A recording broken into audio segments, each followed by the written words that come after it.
কখন কি হবে এইসব যদি আমাদের মানুষের হাতে থাকতো, আমরা যে কি করতাম আমরা নিজেও জানি না। এখন আমরা কয়েকদিন ধরে এই গরমে মানে পাগল হয়ে যাচ্ছি, সবাই চাচ্ছি যে বৃষ্টি হোক, কিন্তু উপরওয়ালা যেদিন চাইবে সেদিনই হবে। আজকে সকালটা শুরু হয়েছিল একদম রোদ উত্তপ্ত একটা সকাল আর কি, গরমে একাকার। আমি একটু জায়গা হেঁটে যাচ্ছিলাম, ঘেমে আমার অবস্থা অবস্থা খুবই খারাপ হয়ে গেছিল। আর ছেলের কথা তো বাদই দিলাম, ছেলেকে জাস্ট এমনিতেই এমনি ডাক্তার দেখাইতে আসছি, যেহেতু ওর আগে একটু শরীর খারাপ ছিল। এখন একটু চেক আপ করাইতে আসছি যে ঠিক আছে কিনা। আমাদের টুনটুনিও আসছে ডাক্তার দেখাতে, ওদের দুইজন একই স্যারকেই আমরা দেখাই, দাদা এই জন্য দুইজনের একসাথে সিরিয়াল দিয়ে রাখছিল।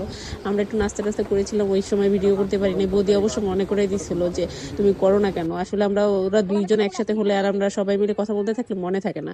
ওই চা খাওয়ার সময় একটু ছোট ক্লিপ নিলাম আর কি। তারপরে দাদাকে বলছিলাম বাসায় যেতে, ও যাবে না, বলতেছে যদি বৃষ্টি নামে, কারণ ওই সময়টাতে অন্ধকার করে ফেলছে। তো ওরা তাড়াতাড়ি সিএনজি করে চলে যাচ্ছিল, আবার বৃষ্টি নামলে যেহেতু ঢাকা শহরে জল জমে যায়।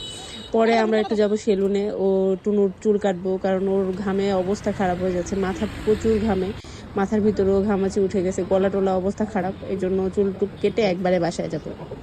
আর ও রাস্তায় নামলে খুব এনজয় করে, কারণ সারাদিন বাসায় থাকে তো রাস্তায় নাচানাচি শুরু করে দেয়।